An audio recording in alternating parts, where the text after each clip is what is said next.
ago, because Tim Farron, the president of the Liberal Democrats, is joining us now. He's come fresh from the hall. We saw him listening to Mr. Clegg's speech.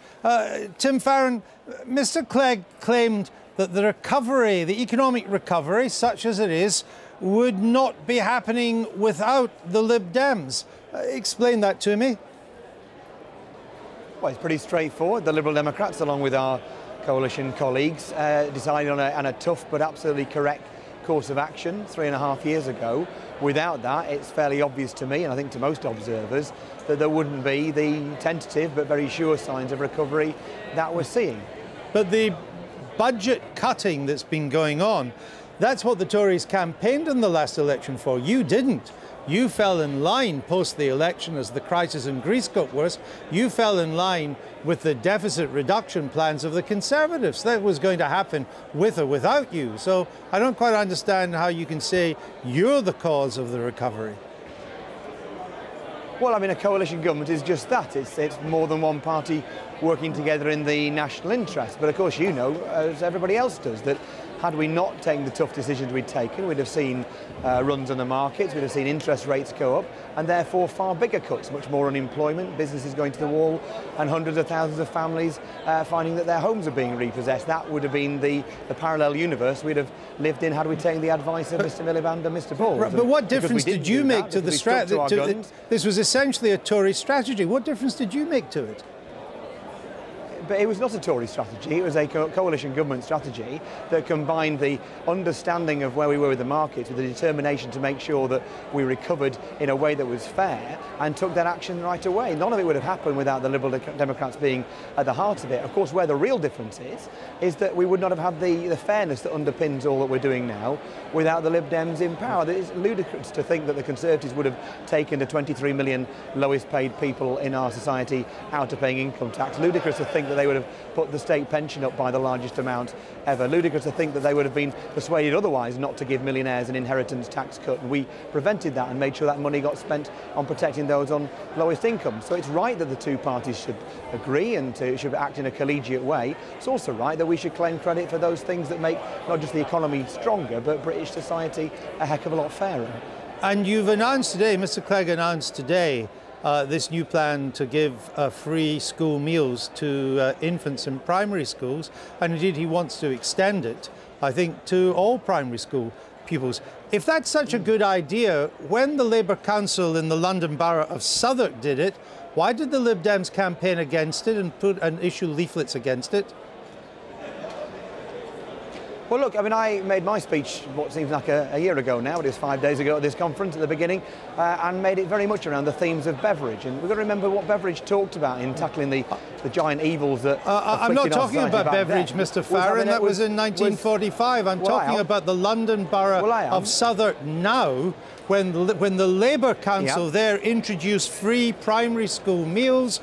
Your party issued leaflets attacking it and saying this was a subsidy to the rich. We've just shown one of the leaflets on screen. I know you can't see it.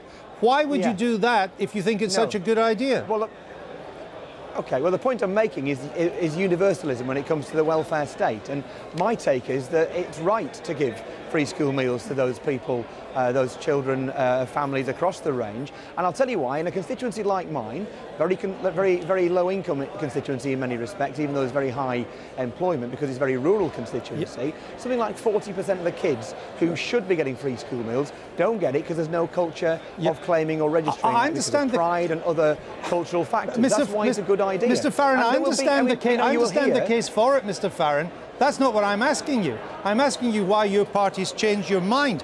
When the Labour London Borough of Southwark introduced free school meals, Simon Hughes, who used to be president of your party, wrote a letter to one of his constituents saying, by doing this, Labour are wasting extraordinary amounts of money.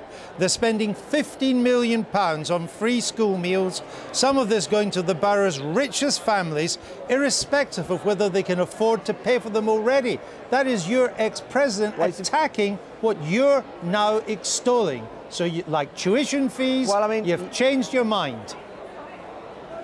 No, well, I mean, I've not changed my mind at all. I think there are situations around the country when an individual council introduces a policy, and they do so on the basis of the resources they have available to them, which are, of course, an awful lot less and a lot more under pressure than national government. And indeed, I can't think of a district or a borough in the whole of the country with less extreme differences between the wealthiest and the poorest people within it. And there's a specific analysis will have been made there. I am simply observing that this policy will be hugely popular with families up and down the country. It is fair. Universalism in the welfare state is an important principle, and it's also important we recognise that something like 4 out of 10 every child who should get free school meals doesn't get it now. Now they will. So let's just get this right. You opposed it when Labour did it in the London Borough of Southwark, but now you're in favour of it. Well, I didn't. Because it's a convenient election bribe.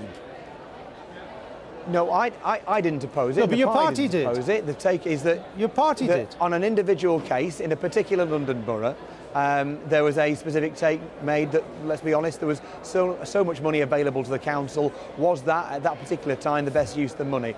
And we're saying across the country we are going to provide councils like Southwark and others with the money to do that. So it's no longer a case of councils having to make hard choices when they're already having to ask for council tax rises from people who've got too little. And when all said and done, this policy is a good idea, and you know, parties make positions and change them over time. Of course that happens. What really matters is that now every infant school child in the country will get free school meals. That is a great bit of news, and it's down to Nick Clegg and the Liberal Democrats.